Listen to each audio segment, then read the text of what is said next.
रूस ने fuel export पर बैन लगाया है। तो चलिए देखते हैं कि इस कहानी की असलियत क्या है। तो क्या इसका मतलब है कि रूस से अब कोई तेल नहीं आएगा? नहीं, ऐसा नहीं है। ये बैन थोड़ा अलग है। देखिए, बैन लगा है रिफाइंड फ्यूल यानी पेट्रोल डीजल पर, कच्चे तेल या क्रूड ऑयल पर नहीं। और भारत तो ज्यादातर कच्चा तेल ही खरीदता है, जिसे वो अपनी रिफाइनरीज में खुद प्रोसेस करता है। तो सवाल ये है कि रूस को आखिर अपना पेट्रोल एक्सपोर्ट रोकने की जरूरत क्यों पड़ी? वजह है ये नंबर 40%। ये रूस की वो रिफाइनिंग कैपेसिटी है जो हाल में ठप हो गई।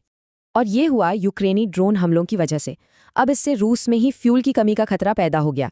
इसलिए रूस अपनी घरेलू कीमतों को कंट्रोल करना चाहता है और आने वाली डिमांड के लिए तैयारी कर रहा है। तो इस बैन का सबसे ज्यादा असर आखिर किन देशों पर पड़ेगा? सबसे ज्यादा मुश्किल उन देशों को होगी जिनके पास अपनी बड़ी रिफाइनरीज नहीं है। भारत पर इसका सीधा असर तो कम है, क्योंकि हम अपना तेल खुद रिफाइन करते हैं, लेकिन एक इनडायरेक्ट असर हो सकता है। जब दुनिया में पेट्रोल, डीजल की सप्लाई कम होती है, तो कच्चे तेल के दाम भी बढ़ सकते हैं, और इसका मतलब है महंगाई का खतरा। इस सिचुएशन को देखते हुए भारत ने भी अपनी तरफ से एक स्ट्रैटेजी अपनाई है। इसे कहते हैं स्पेशल एडिशनल एक्साइज ड्यूटी। ये टैक्स सिर्फ डीजल और जेट फ्यूल के एक्सपोर्ट पर लगा है। मतलब कंपनियों के लिए अब बाहर बेचने से ज्यादा फायदा देश में बेचने में है। इससे डोमेस्टिक सप्लाई बनी रहती है। अब डीजल और जेट फ्यूल ही क्यों? क्योंकि डीजल तो हमारी इकोनॉमी की लाइफलाइन है, ट्रांसपोर्ट से लेकर खेती तक।